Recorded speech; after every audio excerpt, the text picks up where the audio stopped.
और फिर दाखिल हो, यानी तुम यहां शक के साथ आ ही नहीं सकते। अब साइंस जो है, साइंस ने फलसफे के पेट से जन्म लिया, तो साइंसदान भी यही कहता है पहले शक करो। यानी तजुर्बे के मानी ये हैं कि ये ऐसे नहीं हो पाएगा, फिर बदला, ये गैस यूं मिलाओ, ये ऐसे करो, ये लिक्विड इससे मिलाओ, अब वो शक में है, चीज इजाद हो रही, शक की मंजिलों से गुजर के फिर वो पहुंचा कि हाँ ये चीज बन गई। दीन ये नहीं कह रहा है कि पहले शुकूक से शुरू करो और फिर अल्लाह है नहीं है।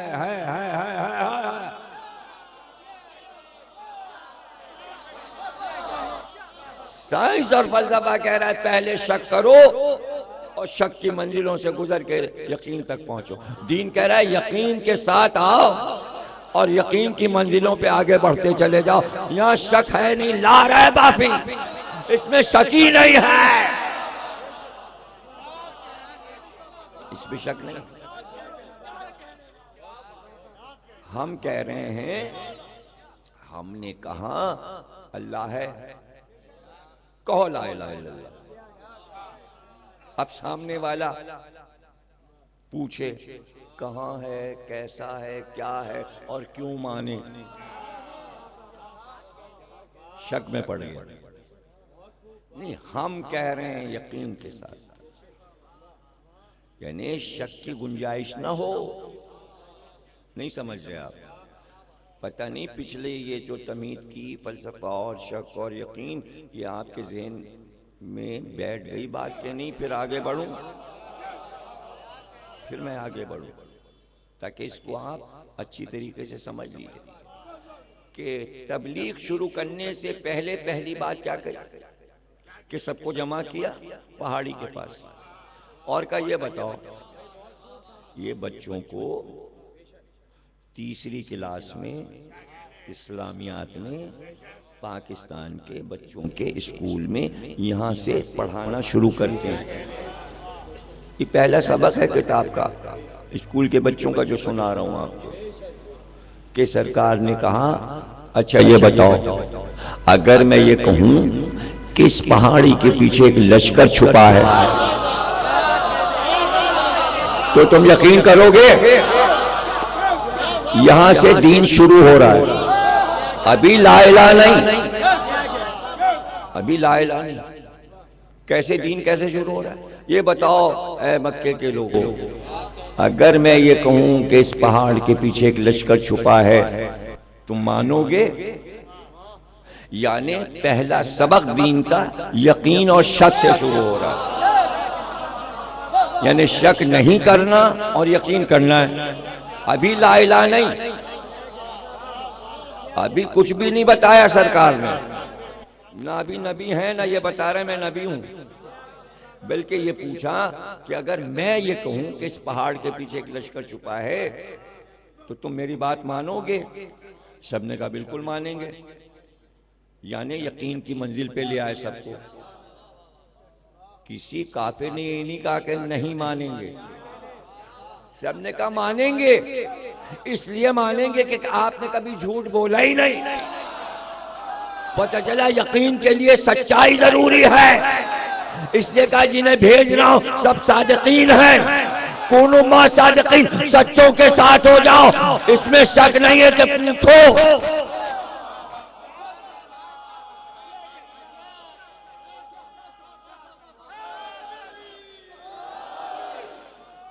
अब फिर से गौर कर लीजिए, सबने कहा आपको कभी झूठ बोलते नहीं देखा, तो नबूवत से पहले क्या है? नबूवत से पहले यह है कि नबी का सिक्का एज ए इंसान ये बैठा हो दिलों पे कि इसने कभी झूठ नहीं बोला, ये सच्चा है। नबी बना के फिर कहता कि ये सच्चा है तो लोग झूठा कह देते। बहैसियत एक आम इंसान के सच्चाई दिलों पे बिठा दी और इकरार करवाया कुफ्र से कि ये झूठ बोलता ही नहीं। फिर कहा ला इलाहा इल्लल्लाह। अरे जब सच्चा है तो अब शक कैसा?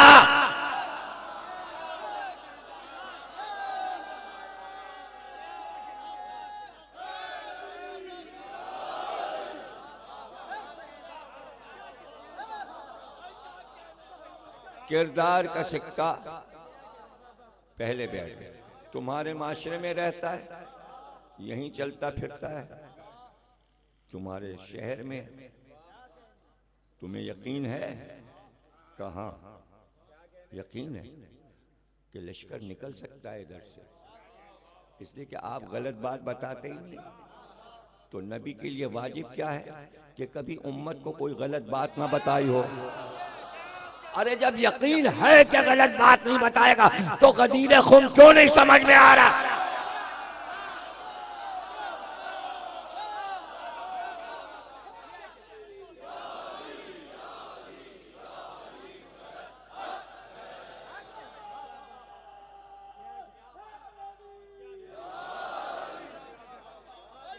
क्यों बात समझ में नहीं आ रही? गदीर से ज्यादा हैरत अंगेज वो बात थी कि इस पहाड़ के पीछे लश्कर छुपा है।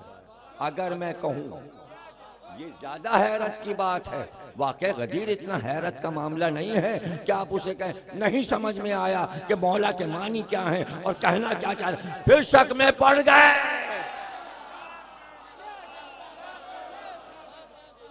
जबकि सबक यकीन से शुरू हुआ था। तो अब यहां पर यकीन क्या रखना है? यकीन ये रखना है कि तौहीद का अकीदा नबूवत के अकीदे से जुड़ा हुआ है और उससे विलायत का अकीदा जुड़ा हुआ है। अब जब आपने यकीन कर लिया तो अब किसी जगह पर आपको शक नहीं होना चाहिए, जरा सा भी शक नहीं होना चाहिए। ये समझ में नहीं आया, ये समझ में नहीं आया, ये समझ में नहीं आया, है ना? तो सच्चाई का एक पूरा खाका सबके ज़हन में था। उसके साथ क्या था? उसके साथ था कि आप सादिक भी हैं और अमीन भी हैं। नबी ऐलान करेगा मैं नबी हूं, उससे पहले 40 साल की उम्र तक मक्के वालों को दो बातों का यकीन है। एक तो ये सादिक है, दूसरे ये अमीन है। अमीन क्या है? अमानतदार है। अमानतदार कौन होता है? जो खयानत ना करे। अमानतदार कौन होता है? जो खयानत ना करे। कि भाई जैसे मैंने आपके पास 10,000 रुपए कपड़े में लपेट के दिए थे, मैंने आपके सामने ये अलमारी में रख दिए हैं, ठीक है। 10 बरस के बाद आए, देखिए वैसी आपकी अमानत रखी है। ना किसी ने ये रूमाल खोला, ना किसी ने छुआ, जैसे रखी थी अमानत आपकी ये लीजिए अपनी अमानत। अच्छा अब वो चला गया दे के 10,000 रुपए, तो वो तो नहीं देख रहा। आपने रुमाल खोला, पहले गिना 10,000 पूरे, वो नहीं देख रहा। फिर आपने कहा अच्छा 10,000, अब ये जब भी आए इसमें से 5,000 निकाल के खर्च कर दो, जब आएगा फिर 5 रख देंगे। यानी अमानत देनी तो है, हम अमानत को छीन नहीं लेंगे, इनकार नहीं करते, लेकिन ये जो हरकतें हो रही हैं बीच में, यही तो खयानत है। अमानत के मानी जैसे दी गई है वैसे वापस। तो अब जो बहुत मुत्तकी होगा, हाथ नहीं, हमने हाथ नहीं लगाया, हमने रूमाल खोल के नहीं देखा, जैसे आप रखा गए थे ये लीजिए,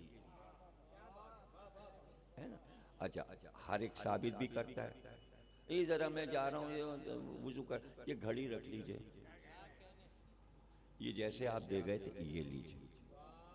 अच्छा ये दिन भर आपके साथ हो रहा होता है, छोटी बड़ी अमानतें, ये वो खयानत नहीं करनी। तो सिक्का पहले बैठा है आम इंसान। तो सारे मक्के वाले अपनी दौलत सरकार के पास जमा कराते हैं। अभी नबी तो हुए नहीं, किसी को पता भी नहीं कि ये नबूवत का ऐलान करेंगे। पूरा मक्का जो कमाया, छुपाना है, रखना है, सरकार को देगा। सरकार ने रख दिया। काफिर लेने आए, सरकार ने दे दिया। तो अब दो चीजों का सिक्का काफिरों पे बैठा है। उनको नहीं पता ये नबी है, बस दो बातें पता है, इसके पास जो चीज रखा हो वैसी दे देता है, अमानतदार है, खयानत नहीं करता, पूरी अमानत पहुंचाता, और कभी झूठ नहीं बोलता, हमेशा सच बोलता है।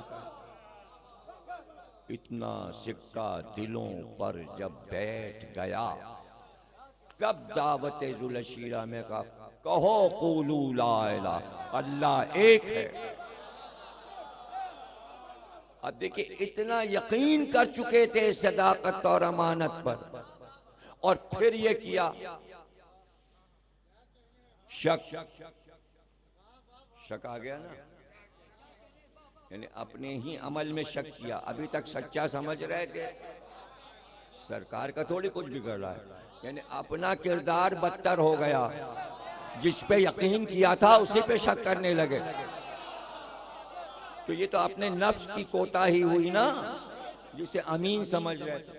अच्छा, अब ये देख लीजिए, सादिक समझा था और अमीन, आधे पे किया शक। यानी जैसी का अल्लाह एक है, तो सब बुतों की मोहब्बत में बिगड़ गए और कहा नहीं मानेंगे। अब भूल गए कि सच्चा कहा था, लेकिन अमानतें नहीं मांगी। नाराज हो जाते, कहते अब तुम्हारे पास अब अमानत नहीं रखाएंगे।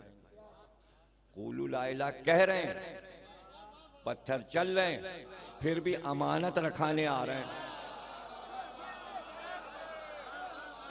ये कैसी बात है? ये कैसी बात? एक मौलाना ने, मुश्तही साहब ने मुझे फोन किया, वो शाह विलायत स्कूल में मेरे बच्चे का एडमिशन करा दीजिए। मैं कहा अच्छा ठीक है, मैं देखूंगा, बहुत मुश्किल होती है।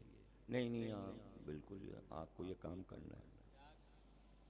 इत्तेफाक से बफर जोन से एक साहब आए, साहिबा हमारी मजलिस है बफर जोन के इमामबाड़े में, वो पढ़ दीजिए।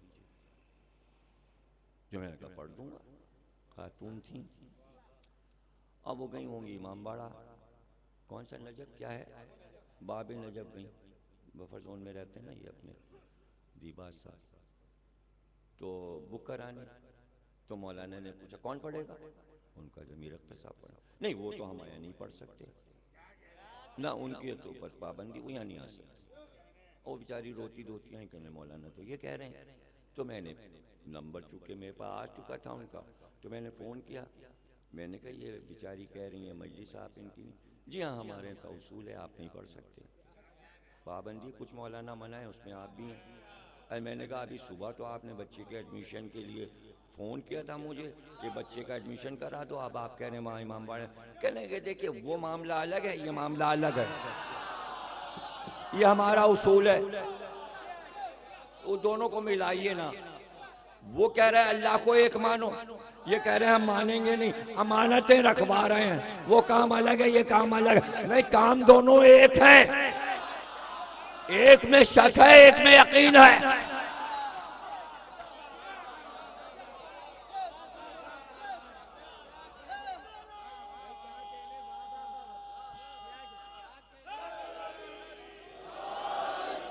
तो ये कैसे भाई, ये दोनों काम कैसे चलेंगे? शक और यकीन दोनों चलेंगे। हाँ अल्लाह एक है मानते हैं, हाँ नबी उसका नबी है, आखिरी नबी, हाँ किताब आखिरी है, और विलायत अली नहीं, इसकी बात ना, वो तारीख में इख्तिलाफ था, ये था और वो था, वो बात अलग है, ये बात अलग है। बस दोनों अलग कर दी। अब दीन समझ में कैसे आए? यही तो कह रहा हूँ, शक और यकीन साथ नहीं, ये तौहीद है, ये विलायत। उन्होंने कहा तौहीद अलग है, नमाजें पढ़ते रहे, विलायत अलग है, वो तो शिया मानते।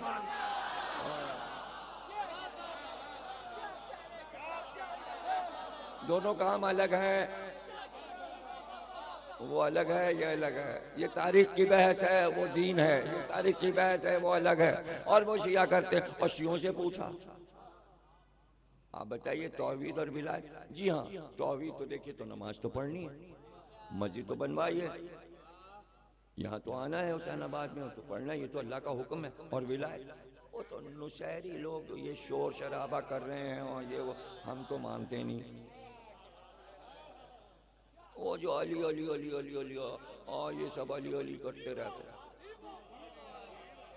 तो मुसलमानों में भी लहर यही, और वो शिया जो है उनमें भी यही लहर है। तो यहाँ इस्लाम या ईमान की बहस नहीं है, यहाँ बहस अपने किरदार की है कि तुम कौन सी जिंदगी गुजार रहे हो। आया पूरी यकीन की जिंदगी है या यकीन और शक, यकीन और शक।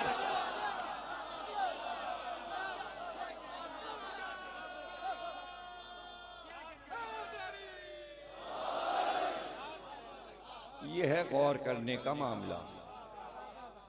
अच्छा, अगर ना होता तो चलिए कि भाई समझ ही में नहीं आया, लेकिन वो हो गया।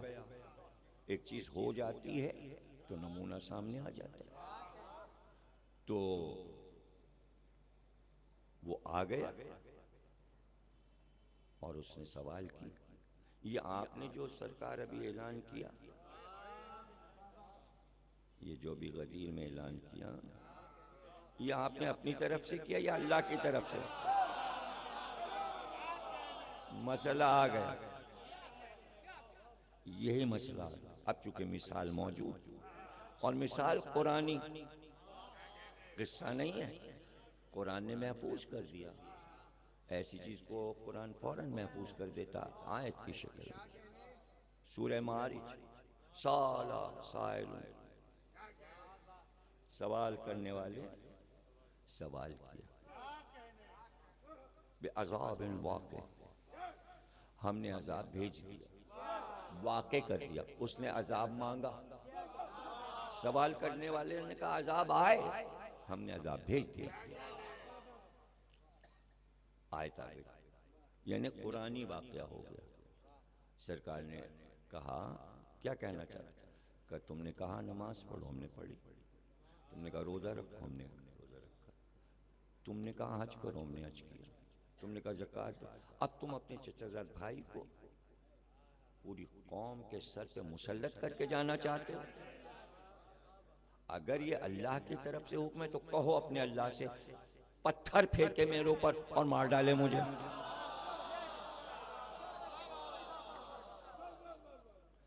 किस मंजिल पे तू यकीन करना चाह रहा है? अरे अपनी जान को अलग हटा के अगर अकीदे पे यकीन कर लेता तो कितना अच्छा था। मौत ही मांग ली, अजाब मांग लिया।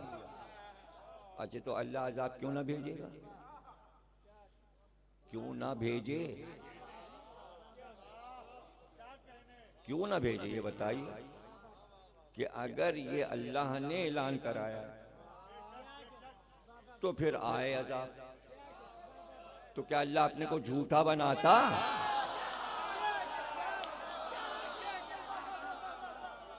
तो उसने यही तो कहा, उसने तो अल्लाह को चैलेंज किया था। अगर उसने, उसको शक क्या था? उसे शक ये था खानदानी मसला है, रसूलुल्लाह अपनी तरफ से अपने खानदानी को बादशाह बना के जा रहे हैं। शक कहाँ पे हुआ? यानी पहले से जहन में एक बात बैठ गई थी, और वो ये बैठ गई थी या बिठा दिया गया था, अल्लाह के काम सारे अलग हैं, मोहम्मद के काम जाती अलग हैं। देखिए कुरान खामखाई कोई आयत नहीं उतारता। हर आयत को आप ये समझिए कि ये आयत जो आ रही है तो किसी ने शक किया है, इसलिए ये आयत आई है। पूरा कुरान इसी पर है। इधर शक आयत आई, इधर शक, इधर, यानी अल्लाह शक से बचाने के लिए यकीन की तरफ ला रहा है। अब तो यकीन करो। तो किसी ने कोई बात ऐसी कही है, जब ये वाली आयत आई, वमा यंतिक़ु अनिल हवा, वो तो बात ही नहीं करता जब तक कि अल्लाह उससे, वही वो बोलता ही नहीं। अपनी मर्जी से नहीं बोलता, वो बुलवाता है तो ये बोलता है। इसके माने पहले किसी ने कहा है कि जब वही आती है तब पैगंबर वही बोल रहा होता है, उसके बाद जो रोजमर्रा बोलते हैं वो अपने जाती काम है। ये कहा गया, शक किया गया, तब अल्लाह ने कहा नहीं, वो तो जबान ही नहीं खोलता कि मैं ना बोल रहा हूं। तो अब इस आयत के बाद ये यकीन रखना जरूरी है कि अगर किसी से कहें लो पानी पी लो, लो आओ मेरे साथ खाना खा लो, अब मैं सोने जा रहा हूं तुम जाओ फलाना दरवाजे पे, हाँ उसे बुला लो, यानी जो लफ्ज बोल रहा है वही वही वही वही, किसी को बुलाए तो वही, किसी को भगाए तो वही।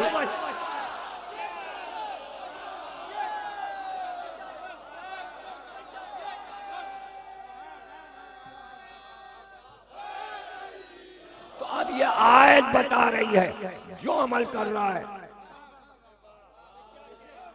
मेरी निगरानी में, तुम्हारा हर अमल मेरी निगरानी में, तुम्हारा जाती कुछ है ही नहीं, तो यकीन क्या रखता है? यानी जो भी नबी आएगा अल्लाह का, उसका जाती कोई मामला नहीं है।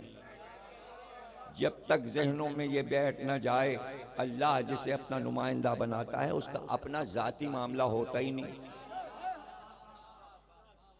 उसका कोई जाती। और अगर जाती है, अगर है भी जाती तो वो मिलावट नहीं करेगा, बता देगा ये मेरा जाती है और ये अल्लाह का है।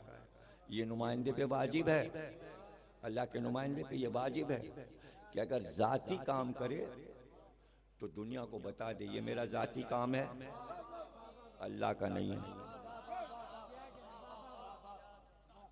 कहीं ज़हन आपका जा रहा है या मैं बताऊं कि जाती क्या होता है और अल्लाह का क्या होता है? अच्छा तो मैं बताता हूं, अमर इब्ने अब्दे वद के सीने पे अली बैठे हुए हैं और तलवार से सर काट रहे हैं। अब कटा और अब कटा, उसने थूक जमा किया माज़अल्लाह और सारा थूक मौला अली के मुंह पे फेंका। मौला अली ने तलवार रोक ली, सीने से उतर गए और टहलने लगे, तलवार लेके टहलने लगे। अब वो क्या कहता है? कहता है बहादुरों के शहबाज, ऐ शहबाजों के शहबाज, अच्छा भला तो तू मेरा गला काट रहा था, जब मेरी टांगें कट चुकी तो जीने का फायदा क्या? अब जल्दी मेरा खात्मा कर, मैं अजियत में हूं, काट मेरा सर। क्यों नहीं काटता? ये काटते काटते सर हट क्यों गया? तो आपने फरमाया कि तूने जो बदतहजीबी की उससे मुझे गुस्सा आ गया, जैसे ही मुझे गुस्सा आया मैं हट गया, जब मेरा गुस्सा खत्म होगा तब सर काटूंगा,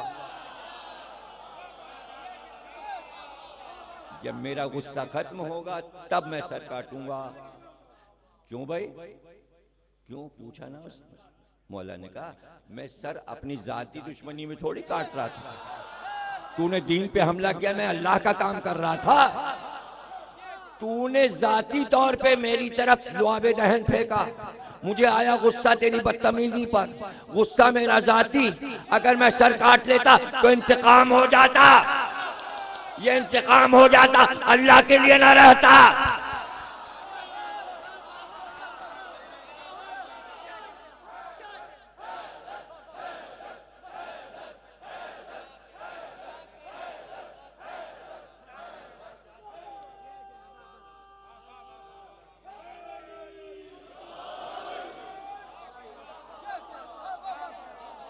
गुस्से का ताल्लुक अपने नफ्स से है,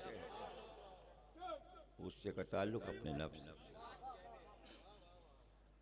ये अली की एहतियात थी और मौला का फरमान, और मौलाना रूम ने इसे मसनवी में नज्म भी किया, तारीखों में आया और लोगों ने इतनी मद्दाई की, और बड़े बड़े लोग, ये मिसाल वाहिद मिलती है इस्लाम में कि जहाँ पर इंतकाम का मसला आता है तो कहते मौला से सीखिए, कि मौला की बेअदबी की थी, मौला ने गुस्से में उसका सर नहीं काटा। वाहिद मिसाल मिलती है दुनिया में, दूसरी मिसाल नहीं मिलती। लोग इसलिए यही मिसाल देते हैं हर जगह पे, शिया सुन्नी सब मद्दाह हैं इस मौके के।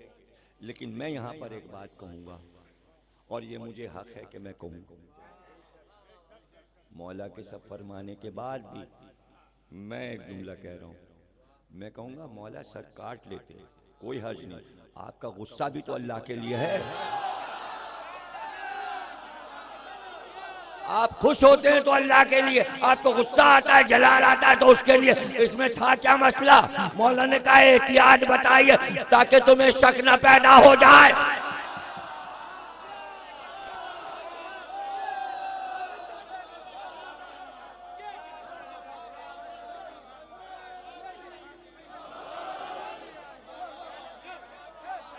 तुम शक में ना पड़ जाओ, तुम शक में ना पड़ जाओ। यानी ये रहनुमा का काम है कि सामने वाला शक में ना पड़े। मेरा गुस्सा फर्व हो जाए, इसलिए कि मैं हर काम अल्लाह के लिए करता हूँ, मैं अपनी जात के लिए नहीं करता। अब मैं फर्क समझाता जा रहा हूँ आपको, फरमाता जा रहा हूँ। लोग बैठे हुए हैं, इमाम सादिक अलैहिस्सलाम फरमा, उस मुल्क में ये हुआ, इस मुल्क में ये हुआ, इस मुल्क में इसी वक्त पर वहाँ पानी सैलाब आ गया है, वो दरिया बढ़ गया, वहाँ ये हो गया, वहाँ खुशहाली हो गई, वहाँ ये हो गया, वहाँ उस मुल्क में ये हो रहा है, उस मुल्क में ये हो रहा है ना? अब सब सुन रहे हैं। इतनी देर में एक और आदमी आया, इमाम ने फरमाया अच्छा हुआ तुम आ गए। अरे भाई सुबह से मेरी एक कनीज गई थी सौदा लेने, अब तक वापस नहीं आई, तलाश करवा रहा हूँ, मिल ही नहीं रही, जाने कहाँ चली गई, वतन चली गई, गांव चली गई, कहाँ चली गई। अब वो सब लोग जो ये सुन रहे थे, वहाँ ये हुआ, वहाँ ये हुआ, वहाँ हुआ, सब शक में पड़ गए, सब शक में पड़ गए और आपस में खुसूर फुसूर करने लगे। दुनिया जहान की बातें मालूम है, वहाँ ये हो रहा है, वहाँ अजीब बात है।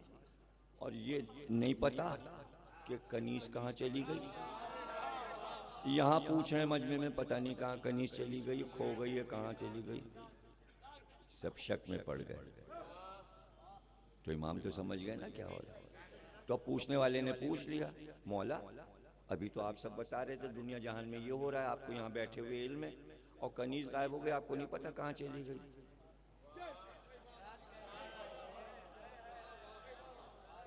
हैं? तो आपने फरमाया सुनो, हमारे पास जो इल्म है वो अल्लाह का दिया है और उसे अल्लाह के लिए इस्तेमाल करना है। दुनिया में क्या हो रहा है ये काम अल्लाह का हम कर रहे हैं, तो अपने इल्म को इस्तेमाल करते हैं अल्लाह के कामों में। यहाँ क्या हो रहा है, वहाँ क्या हो रहा है, चूँकि निज़ाम कायनात अल्लाह का है, तौहीद उसकी है, हम हैं विलायत, काम हमारे सिपुर्द है। अगर हम अपने ज़ाती काम कनीज के गायब होने में अल्लाह का वो इल्म जो कायनात चलाने में इस्तेमाल कर ले, तो अमानत में खयानत है। ये तो मेरा जाती काम है कि वो कहाँ गई।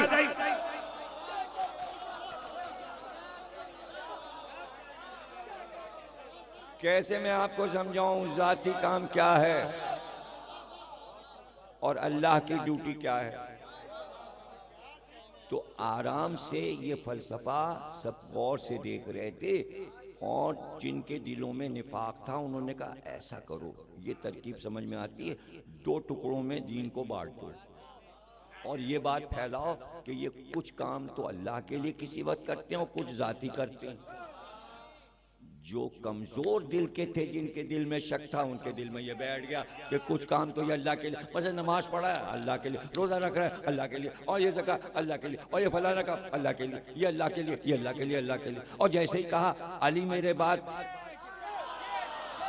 ये इनका जाती काम है, 2 टुकड़े तो कर ही चुके थे, इसलिए इस्लाम के फिरके बने 72, कुछ शक में पड़ गए, कुछ यकीन पे रहे।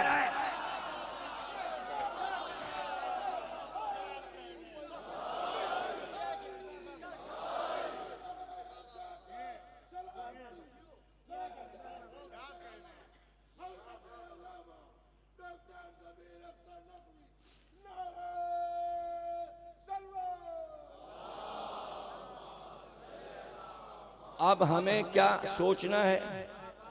अब ये फैसला हमें करना है। ये इंसानों की अक्ल पे छोड़ दिया अल्लाह ने, छोड़ दिया, गदीर के बाद छोड़ दिया। खुद फैसला करो, न फरिश्ता आएगा समझाने, न तुम्हारे कल्ब पे वही होगी, न इल्हाम होगा। ये तो तुम्हारी अक्ल पर है फैसला। अब ये बताओ, तुम शक के साथ जीना चाहते हो या यकीन के साथ? अब दो बातें आपके जहन में रहे। नबी जो काम करता है सच्चा है, किस्ब नजासत है, झूठ आ नहीं सकता, नंबर 1। नंबर 2, खयानत करता नहीं। जितना हुक्म आएगा सबका सब पहुंचाना है, छुपाना कुछ नहीं। और अगर किसी से वादा कर ले तो वादा निभाना है। तो दावत जुलशीरा में कहा, तुम में कौन है जो मेरे इस काम में मेरी मदद करे, और जो मदद करेगा मैं अपने बाद उसको अपना खलीफा बनाऊंगा। सब रहे चुप। अली थे 12 बरस के, का मैं वादा करता हूं मदद करूंगा। चूंकि अली ने वादा किया था, शब हिजरत बिस्तर पे सो गए। बदर में आए जान लड़ा दी, ओहद में आए जंग किया, खैबर में आए जंग किया, खंदक में आए जंग किया। आखिरी मंजिल जनाजा खुद उठाया, कब्र खुद बनाई, वादा निभा दिया। रसूल ने वादा किया था कि अगर तुम मेरा काम करोगे तो मैं जानशीन बनाऊंगा। यह है अमानत, वादा निभाना, इसलिए कदीर है। मन कुन तो मौला हो बहादार।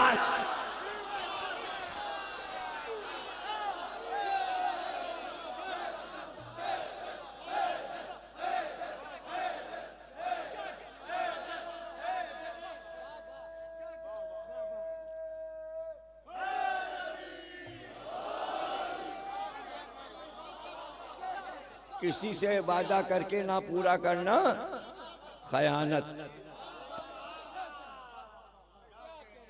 वादा तो लिखा हुआ है कि दावत जुलशीरा में ये कहा था कि नहीं, और मजे ले लेके सबने लिखा कैसे?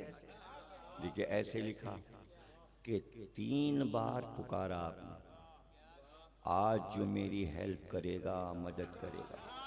हेल्प का लफ्ज जो है वो गिबिन और फिलिप हट्टी, कार्लाइल, इन्होंने लिखा है हेल्प।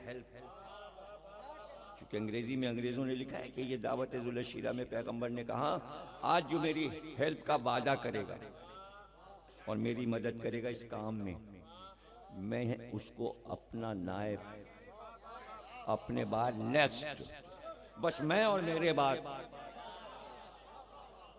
तो अली बोले, आपने कहा नहीं अली रुक जाओ, अभी देखो शायद कोई बोले। फिर दूसरी बार पुकारा, फिर अली ने कहा मैं हूं। आपने कहा नहीं अली जरा रुक जाओ, देखो शायद कोई उठे। 3 बार आपने अली को बिठाया, चौथी बार कहा कि अली खड़े हो जाओ।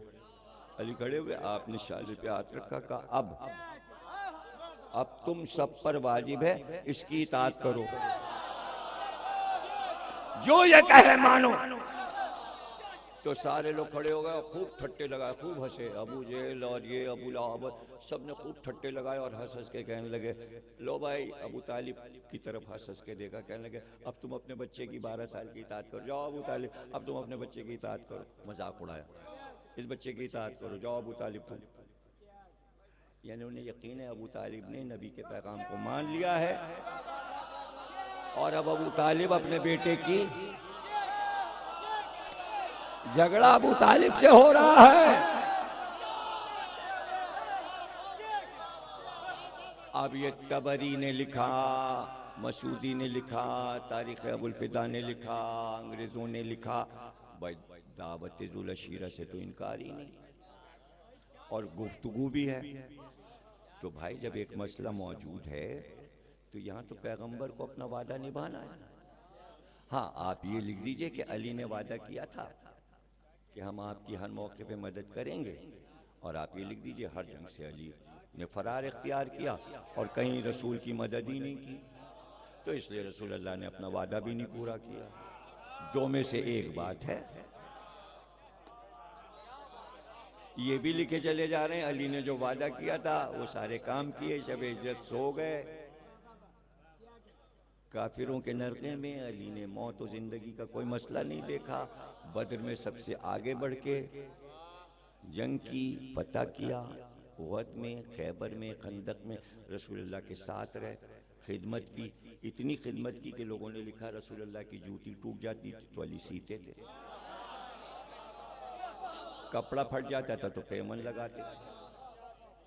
यानी कोई खिदमत रसूल की ऐसी नहीं है जो अली ने ना की हो।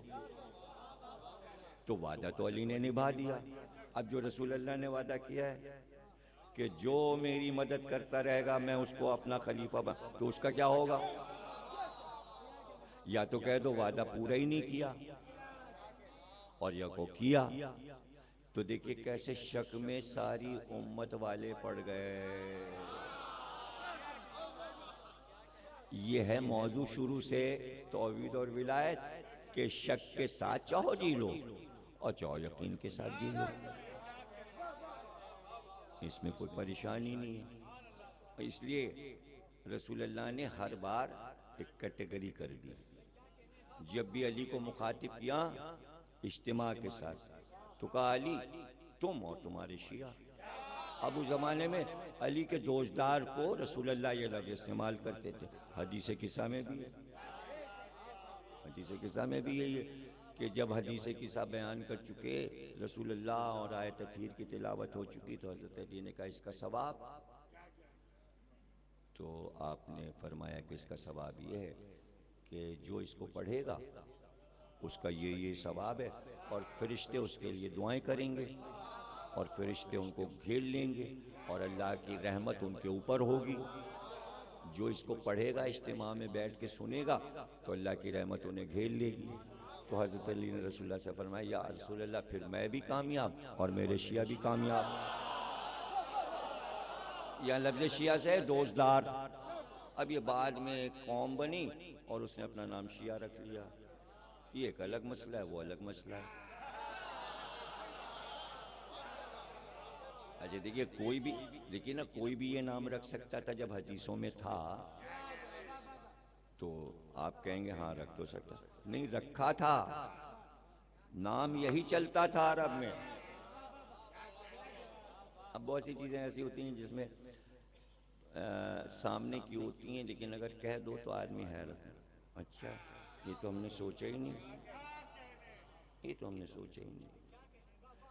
ये लफ्ज़ रसूल के ज़माने से था और कुरान में था और हदीसों में था, तो ज़ाहिर है यही तो सब अपनाएंगे।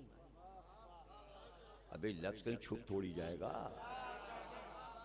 इसलिए कि अभी तो किसी का नाम ही नहीं। जब हिंदुस्तान आएंगे तब शहरों के नाम पे नाम रखे जाएंगे। अबे जो बरेली का होगा कहेगा मैं बरेलवी, जो देवबंद का होगा कहेगा मैं देवबंदी, जो अब्दुल वहाब का मानने हो कहेगा हम वहाबी। फिर इमाम अबू हनीफा पैदा होंगे हम कहेंगे हनफी, फिर इमाम शाफी पैदा होंगे हम शाफी, इमाम इस तो सब बाद में पैदा होंगे, इमाम हम्बल, इमाम शाफी, इमाम मालिक, हम मालिकी। तो रसूलुल्लाह के दौर में तो ना बरेली था ना देवबंद था,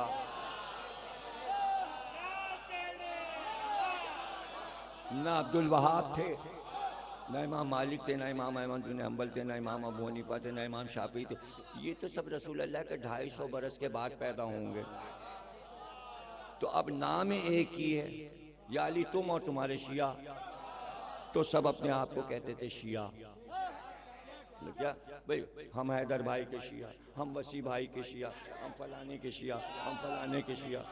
चूंकि लफ्ज़ तो एक ही था, भाई ये वाले लफ्ज़ तो थे नहीं रसूलुल्लाह के ज़माने में, तो लफ्ज़ क्या था? शिया। तुम किसके हो? हम फलाने के शिया। तुम किसके? हम फलाने। इसलिए रसूलुल्लाह बार बार कहते थे अली के शिया, इसलिए कि सबके शिया बनेंगे। अब सबके बने, जब सबके बने तो सबने बदला, इसलिए कि अली के शियों का लफ्ज़ शिद्दत इख्तियार कर गया।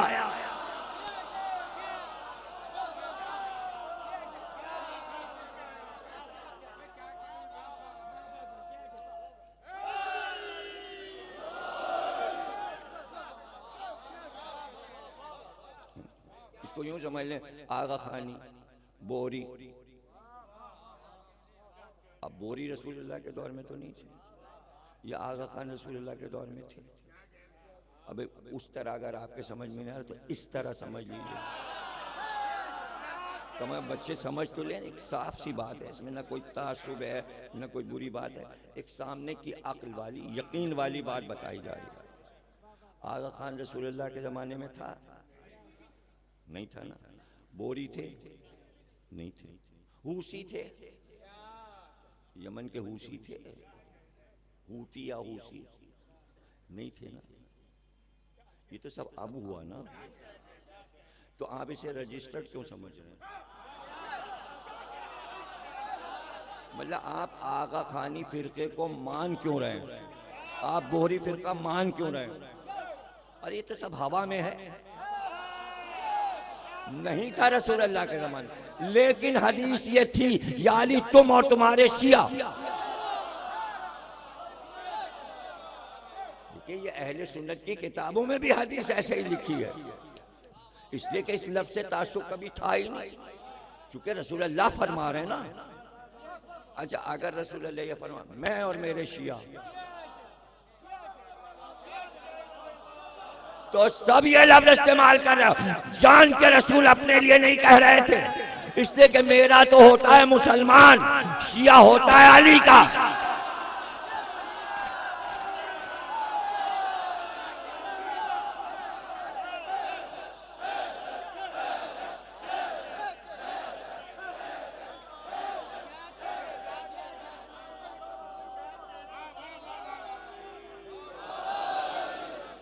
मुसलमान मेरे, मैं मेरी उम्मत, मैं मेरी उम्मत, ये मैं हूं, ये मेरी उम्मत, ऐ मेरी उम्मत। जब कहा क्या है मेरी उम्मत, और जब कोई बैनुल अक़वामी बात कही, मदीने में बात करे तो ऐ मेरी उम्मत, ऐ मुसलमानों, ऐ साहिबान ईमान। लेकिन अगर कोई बात पूरी दुनिया को, अमेरिका, रूस, तुर्की, चीन, सबको मुखातिब कर रहे हैं रसूल अल्लाह, तो क्या कहेंगे? अय्युहन्नास, ऐ इंसानों। गदीर में ये नहीं कहा है मुसलमानों, ना ये कहा है साहिबान ईमान, अय्युहन्नास। पता चला विलायत ना मदीने में महदूद, ना उम्मत में महदूद, अय्युहन्नास विलायत अली पूरी दुनिया के।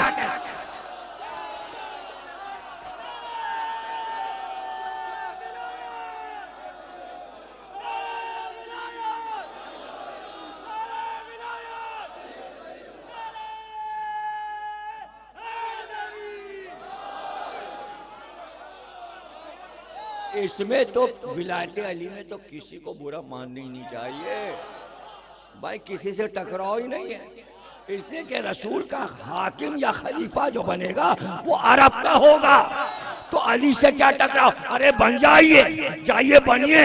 रसूल ने तो ये कहा तमाम दुनिया के इंसानों के लिए विलायत है। उसमें अरब भी आ गया, उसमें अरब भी आ गया। तो क्या रसूल अल्लाह ने गदीर में ये कहा था कि मैं ये ऐलान कर रहा हूं कि तमाम इंसानों के हाकिम अली हैं, लेकिन जो अमेरिका का बादशाह होगा उसके नहीं है? नहीं समझे? क्या गदीर में ये कहा था? हाँ, मैं ऐलान कर रहा हूं अली सबके हाकिम है इंसानों के, रूस के बादशाह से कोई मतलब, तुम अपनी रियासत अलग रखना।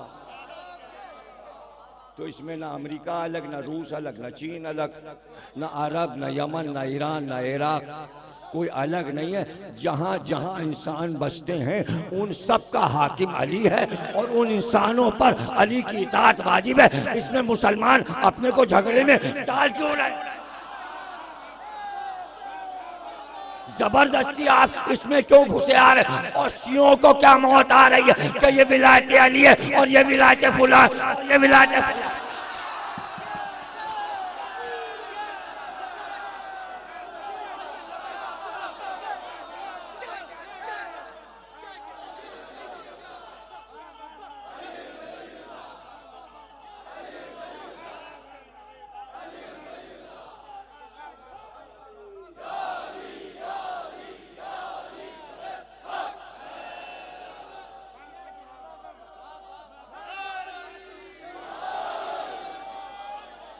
बिस्मिल्लाहिर्रहमानिर्रहीम, अल्हम्दुलिल्लाह रब्बिल आलमीन। मैं आलमीन का रब हूँ, मैं आलमीन का रब हूँ, लेकिन मैं मोहम्मद को सिर्फ अरब पे भेज रहा हूँ। अब मोहम्मद का अमेरिका से मतलब नहीं, यमन से मतलब नहीं, इराक से मतलब नहीं, अफ्रीका से मतलब नहीं, बस हमने तुम्हें नबी बना के अरब में भेजा है। आलमीन सब मेरा है, तुम्हें तो बस एक खित्ते का बना दिया है नबी। अमेरिका को मैं खुद देख रहा हूँ, रूस को मैं देख रहा हूँ, यमन को देख रहा हूँ, इराक को देख रहा हूँ, ईरान को मैं खुद देख रहा हूँ, हर जगह का मिनिस्टर मैं हूँ। तुम्हें सिर्फ अरब का बनाया है। ऐसा ऐलान हुआ है कुरान में। तो फिर तौहीद और विलायत को आप कैसे समझेंगे? क्या मौजू मेरा सबके समझ में नहीं है? आसान तरीके से समझा रहा हूँ। मैं आलमीन का रब हूँ। आलमीन यानी जहाँ दुनियाएं, आसमान ज़मीन, 7 आसमान और ज़मीनें और ये और मशरिक़ और मगरिब और ये सितारे और आफ्ताब और मातब, सब जगह बस मैं रब हूँ। और रसूल तुम्हें मैंने मदीने भेजा है, बस मदीने पे हुकूमत करो। तुमसे मतलब नहीं कि इराक में क्या हो रहा, तुमसे मतलब नहीं ईरान में क्या हो रहा, तुमसे मतलब नहीं अमेरिका में क्या हो रहा, तुमसे मतलब नहीं रूस में, वो सब मैं देख रहा हूँ, सब मैं देख रहा हूँ। तुम्हें तो कोई नजर, तुम्हें तो सिर्फ मदीने वाले नजर आ रहे। तुम मदीने पे हाकिम रहो, ज्यादा से ज्यादा मक्के पे रहो, वो भी 10 हिजरी के बाद मक्के के भी हो जाओ। 10 बरस तक मक्के पे काफिरों का कब्जा रहा, 10 हिजरी में मक्का भी कब्जे में आ गया। बस ठीक है, Mecca Medina, Mecca Medina, Mecca Medina, मक्के जाओ मदीने आओ, मदीने जाओ मक्के जाओ, मक्के जाओ मदीने आओ। और तुम्हें और दुनिया से मतलब नहीं, वो सब हम देख रहे हैं, सब पूरी कायनात हम देख रहे हैं। और तो ऐलान कर दे अफ्रीका का नबी, और वहाँ मैंने जिब्रील को लगा दिया, ऑस्ट्रेलिया का और वहाँ मिकाइल को लगा दिया, और रूस और वहाँ दरदाइल को लगा दिया, और अमेरिका का नबी और वहाँ सलसाइल को लगा दिया। आप सिर्फ अरब देखिए। ऐसा है, ऐसा है। या फिर ये ऐलान कर देता मैं हूं ही अरब का अल्लाह, तुम अरब के नबी, दुनिया से मुझसे कोई मतलब नहीं, जहां नबी तुम हो बस वहीं का अल्लाह हूं। तसव्वुर में नहीं आ रहा है कि ये खिताबत होती है, इसलिए घबराहट हो रही है। ऐसी भी होती है समझाने के लिए, चूंकि तुम मक्के मदीने में हो, मैंने अपना घर वहां बनवा दिया, मैं यहीं रहूंगा। अब जो चाहे अमेरिका वाले करते रहे, अब जो चाहे रूस वाले करते रहे, अब जो चाहे अफ्रीका वाले, हमसे क्या मतलब। हम तो इतना जानते, तुम यहाँ हो, हम भी यही हैं। वो मक्का मेरा घर, मदीना मेरा घर, मैं और कहीं मुड़ के देखी। वो अपनी हुकूमत करते रहे, अमेरिका वाले अपनी करते रहे, रूस वाले अपनी करते रहे, ऑस्ट्रेलिया वाले अपने, अफ्रीका वाले अपने, चाइना वाले अपने, हिंदुस्तान वाले अपने अपने अपने अपनी हुकूमत। देखो मेरी तो बस इतनी है, जहाँ मेरा हबीब मैं इनका अल्लाह, अरबों का अल्लाह, अरब मेले मैं अल्लाह का, मैं अल्लाह, रब मेरा वो मेरा, ये मेरा वो मेरा, रब मेले ये मेरा वो मेरा, रब और अरब, रब और अरब।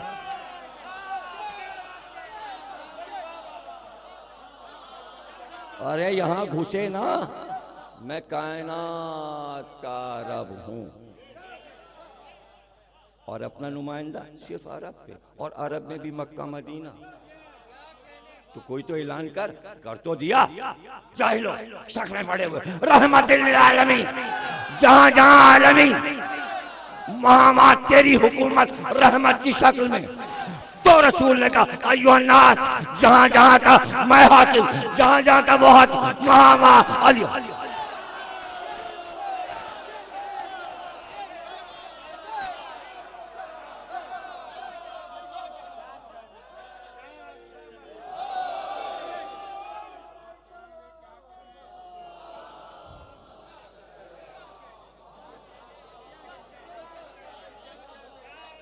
एक जुमले में वो सवाल भी खत्म कर दूं जो आपके दिमाग में फौरन आए, और आप हमसे कर लें, कर लें।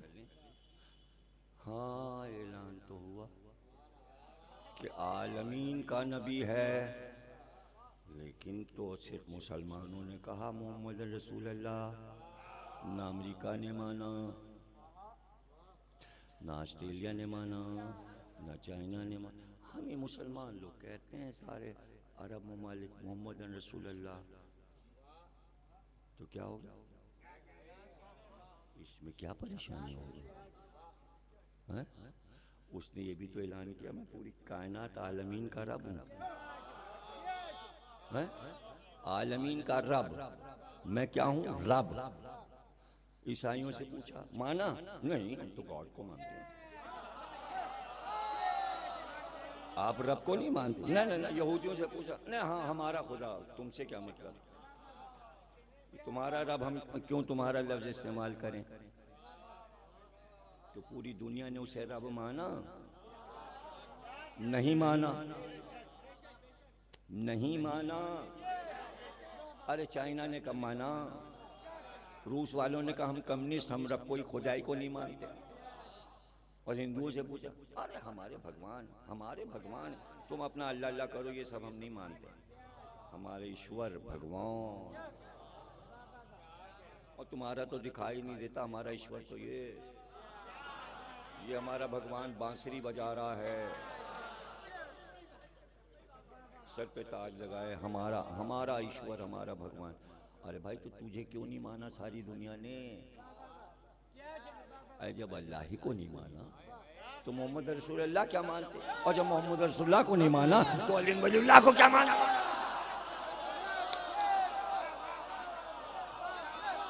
अब फिर मैंने जुमले पलटे ताकि बात पूरी ज़हन नशीन हो जाए। नहीं माना, हम पुकार रहे हैं हमारा रब, हमारी हम आवाज कोई मुल्क नहीं है सिवाय इस्लामी मुल्क, और रसूलुल्लाह इस्लामी मुल्क, और अलीमुल्लाह इस्लामी मुल्क अब साथ छोड़ गए। अल्लाह तक साथ रहे, रसूल तक साथ रहे, लेकिन मैं बात पलट रहा हूँ, पूरी दुनिया ने उसे रब नहीं माना, अपने नाम अलग अलग रख दिए। यानी उसने कुरान में कहा मैं अल्लाह हूँ, किसी ने अल्लाह नहीं माना, अपने नाम रख के खुद ही मानने लगे। तो उनके इनकार से क्या वो अल्लाह ना रहा? यहां पे रुक जा, पूरी दुनिया इनकार कर दे कि रब नहीं है, फिर भी वो रहेगा। पूरी दुनिया ऐलान कर दे मोहम्मद को नहीं मानते नबी, वो रहेंगे अल्लाह के नबी। पूरी दुनिया इनकार कर दे अली को वली नहीं मानते, वो रहेंगे।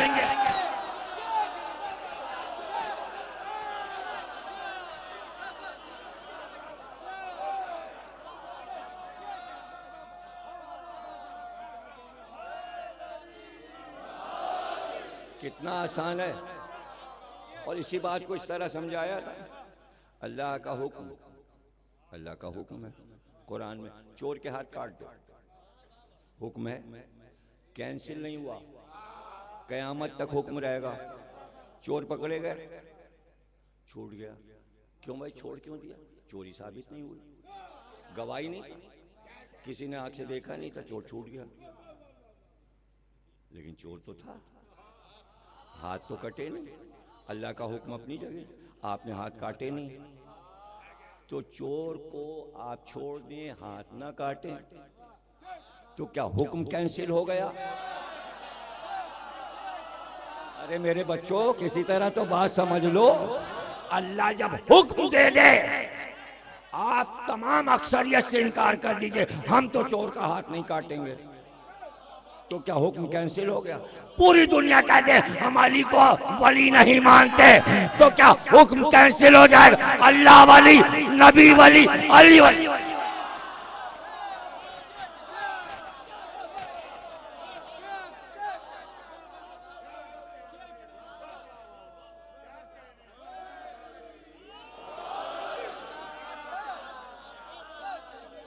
अब तमाम हदीसों की किताब में लिखा, रसूलुल्लाह ने फरमाया मेरे ये दोनों बच्चे हसन हुसैन इमाम हैं। हर फिरके ने लिखा यह हदीस। हैरानी, हैरानी, किसी ने नहीं छोड़ी जिसने यह हदीस न लिखी। ये मेरे दोनों बेटे इमाम, हदीस आगे बढ़ी, खड़े हों तो इमाम, बैठे तो इमाम, और ये झूले में लोहे महफूज का मुताला करते। तो छोटे छोटे बच्चों को इमाम बना के बता दिया ये इमाम है, ये जवानी में भी इमाम, बचपन में भी इमाम, झूले में भी इमाम, बूढ़े हो जाएं जब भी इमाम, ये इमाम। हुक्म है किताबों में है कि नहीं? मुसलमानों से कहा था ना, उम्मत से कहा था, किसके इमाम? आए उम्मत तेरे इमाम, ये दोनों बच्चे तेरे इमाम। किसके? जिन्नातों के, फिरिश्तों के, आसमान के इमाम, तुम पर इमाम है ना हदीस? तुम्हारे इमाम। यजीद को नहीं हदीस पता थी? अरे यही तो कहना था है? उसको हदीस नहीं पता थी। वो कहीं दुनिया से अलग था, अमेरिका में रहता था, ऑस्ट्रेलिया में रहता था, यहूदी था, ईसाई था। उम्मत से कहा जो कलमा मेरा पढ़े उसके इमाम हसन और हुसैन। अरे तो कोई आप अपने इमाम से ये कहोगे जाके क्या?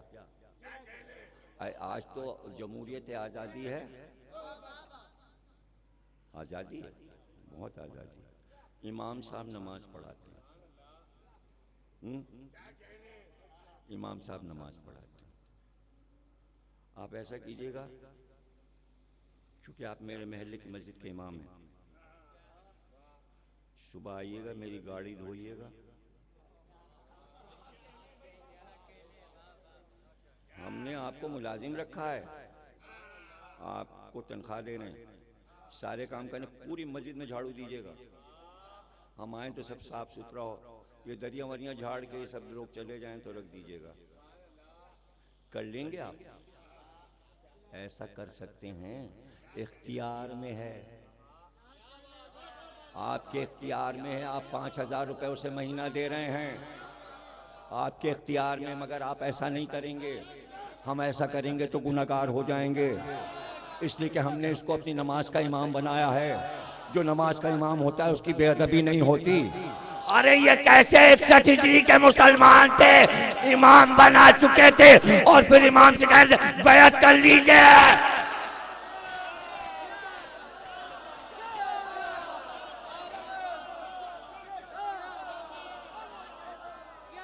हमारा काम कीजिए, हमारी ताबेदारी कीजिए। अरे आज की कौम अपने इमाम से नहीं कह सकती हमारी ताबेदारी करो, बल्कि इमाम कहेगा आया करो मेरे पीछे नमाज पढ़ा करो। इमाम को हक है कि वो आपको हुक्म दे, आपको हुक्म नहीं है कि आप अपने पेश इमाम को हुक्म दें। अरे ये छोटी सी मस्जिद में जुर्म हो जाता है, ना कि पूरी उम्मत का मसला कितना बड़ा जुर्म हो गया। अब जुर्म तो हो चुका, उसे क्या लपेटना।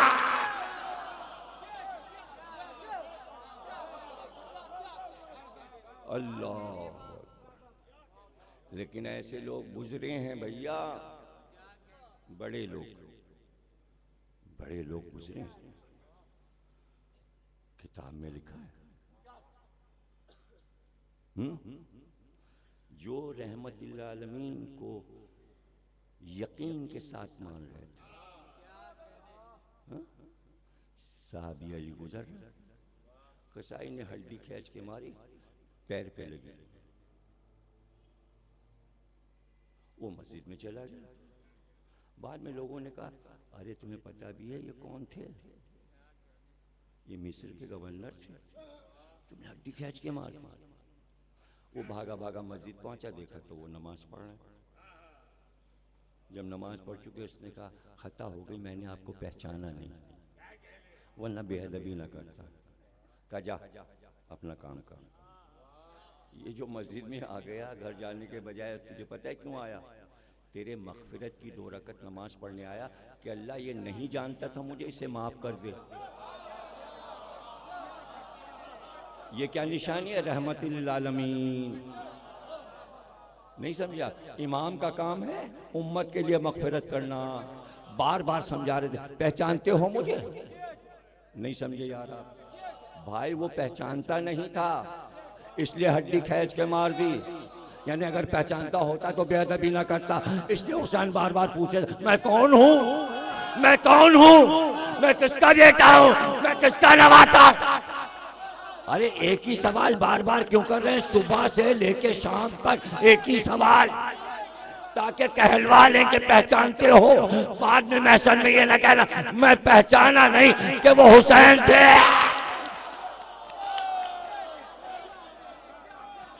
अब मैं थक गया, इसलिए कि नुक्ते पे नुक्ते दे दिए और आप हाथ पे हाथ धरे बैठे गए, इसलिए मजलिस हो गई खत्म। तैयारी से बैठे तो जरा मजा भी आए, बराबर का मुकाबला होना चाहिए। जैसे इल्म पहुंच रहा है वैसे उधर से आपका जवाब भी आना चाहिए। तो अब ये हुसैन हुसैन क्यों, ये इतनी शिद्दत क्यों, याद दिलाया जाए हुसैन कौन है, हुसैन कौन है, ताकि उम्मत। अरे हमें कराची में पता ही नहीं चला पाकिस्तान में कौन हुसैन, कैसी शहादत, कैसा मुहर्रम कब आया।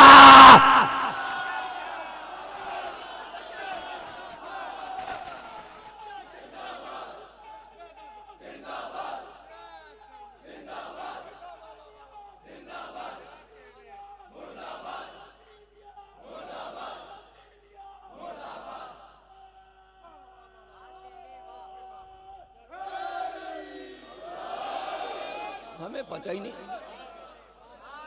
हम क्या बताएं, हम तो अंग्रेजी कैलेंडर से चलते हैं, हमें पता ही नहीं कब पहली मुहर्रम हुई, कब चांद हुआ, कब आशूरा आ गया। अगर हमें पता होता, अगर हमें मालूम होता परवरदिगार कि आज 8 मुहर्रम है, 9 मुहर्रम है, 10 मुहर्रम है, इमाम हुसैन की शादी, हम कभी भी टीम को लेके मैच खेलने ना जाते।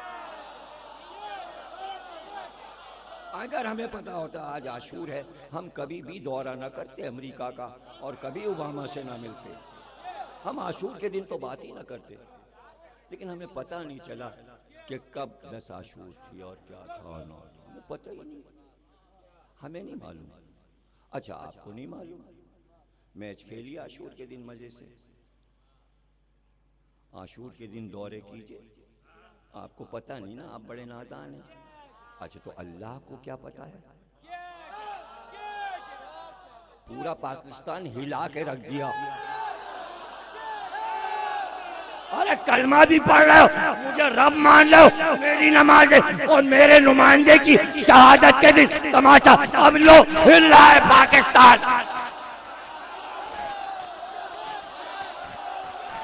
तबाही आ गई,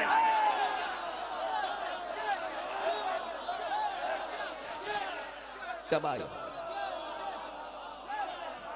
तुम शक की जिंदगी गुजारो, तौहीद का रिश्ता विलायत से कभी टूट नहीं सकता। और वार्निंग भी है उसकी तरफ से, जैसे ही जलजला आया जल्दी जल्दी अखबारों में आया कराची जलजले से करीब हो रहा है, प्लेटें खिसक रही हैं, वार्निंग भी आ गई है, वार्निंग आ गई, ये फर्शियाजा बिछी है, हुसैन हुसैन हो रहा है, सब मिल के मुसलमान क्यों नहीं कर रहा है, वार्निंग आ गई। अब आप मुझे मानो या ना मानो, जिस दिन जलजला आया उसके एक दिन पहले यहाँ बैठकर 15 मिनट जलजले पे पढ़ा था, और आज पढ़ रहा हूं कि कराची भी जद पर है।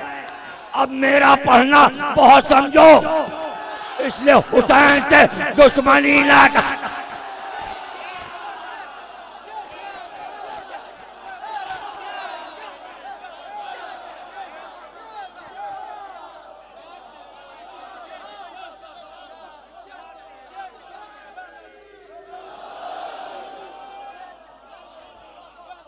कल की मजलिस में मौजू बनाएंगे कि आप ये कह के निकल जाओ आसमानी आफात, कुदरती आफात। मैं सवाल करूं, कुदरती आफात आए क्यों, वजह क्या, क्या वजह? अरे कोई कमी हो तो आफात आए। हमसे ज्यादा मस्जिदें किसी के पास नहीं, हमसे ज्यादा नमाजें कहीं नहीं हो रही, हमसे ज्यादा अजानें कहीं नहीं हो रही, हमसे ज्यादा रोजे कहीं नहीं रखे जा रहे, हमसे ज्यादा हज और उम्रे कहीं नहीं हो रहे। अरे सारे अरकान तो दीन के पूरे हो रहे हैं, यहाँ कुदरती आफात आए क्यों? अच्छे लोगों पे थोड़ी आती है, ये तो सारे मुत्तकी लोग हैं, पूरा मुल्क पाकिस्तान मुत्तकी, नमाजी, परहेजगार। अब क्यों आफात आ रही है? कोई कमी है तो तवीज ने आवाज दी, विलायत की कमी है।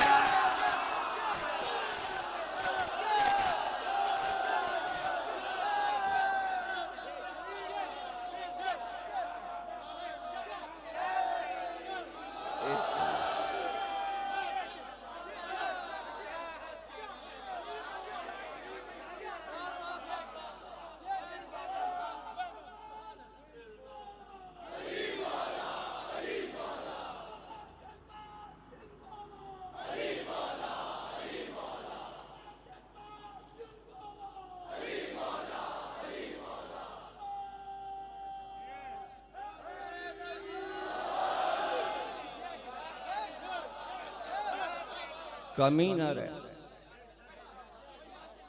कमी न रहे।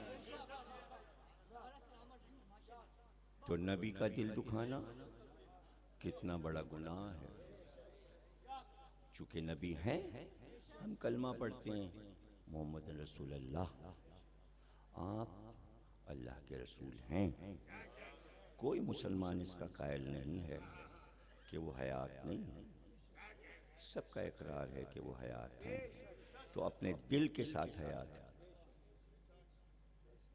अपने दिल के साथ। तो पैगंबर का दिल नहीं दुखाना चाहिए। सबसे बड़ा गुनाह है अजीम पैगंबर का दिल दुखाना। और खुद जिसका दिल दुखा हो उसका दिल दुखाना क्या, दिल तो दुखा ही हुआ था जब जिब्रील ने कहा था आपकी ये उम्मत हुसैन को कत्ल कर दे।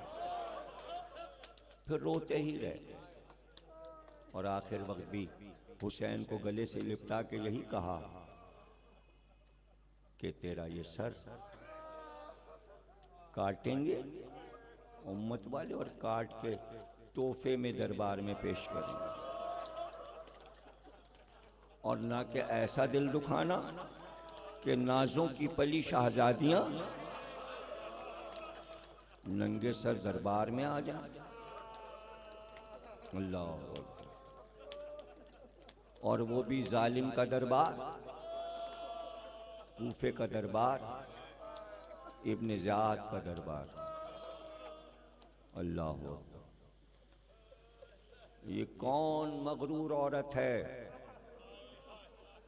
आवाज दे रहा है हाकिम कूफे का, इब्न ज़ियाद कह रहा है। ये कौन माज़ल्लाह हम कहते हैं मगरूर औरत जिसको तमाम कैदी औरतों ने घेरा हुआ है। शिम्र ने कहा यही तो अली की बड़ी बेटी ज़ैनब है,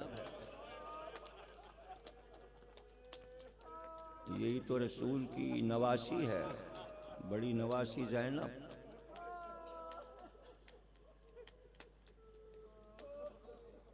उसने कहा कि इन औरतों को हटा दे, मैं इससे बात करना चाहता हूँ, मैं अली की बेटी से बात करना। ऐ माज़ल्लाह, नबी का दिल दुखाना। आखिरी जुमले, तकरीर खत्म हो गई, 2 जुमले कह के आपके लिए दुआ करूं। मैं बात करना चाहता हूं लेकिन बीवियां नहीं हटी। एहतराम ज़ैनब, मोहब्बत रसूल। एक बार ताजियाना लेकर उठा,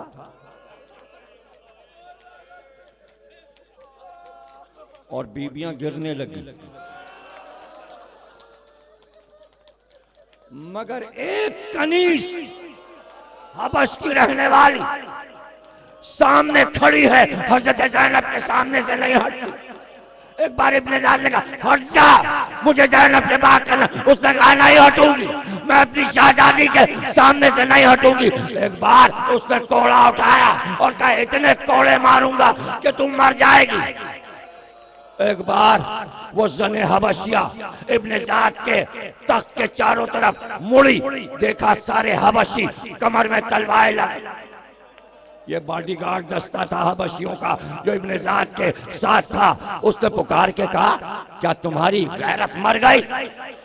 तुम्हारे कौम की मैं हूँ और तुम्हारे सामने तुम्हारे कौम की एक औरत को ताजियाना मारने की धमकी दी जा रही, और तुम खड़े देख रहे हो। सारे हबशी सामने आए और तलवारें निकाल के इब्न ज़ियाद के सामने का खबरदार, हमारे कौम की औरत है, अगर तूने हाथ लगाया तो खून के दरिया बह जाएंगे।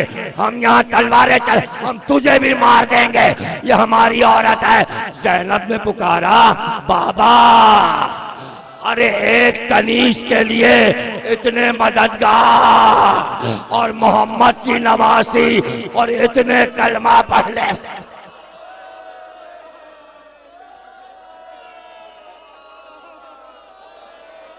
मातम हुसैन।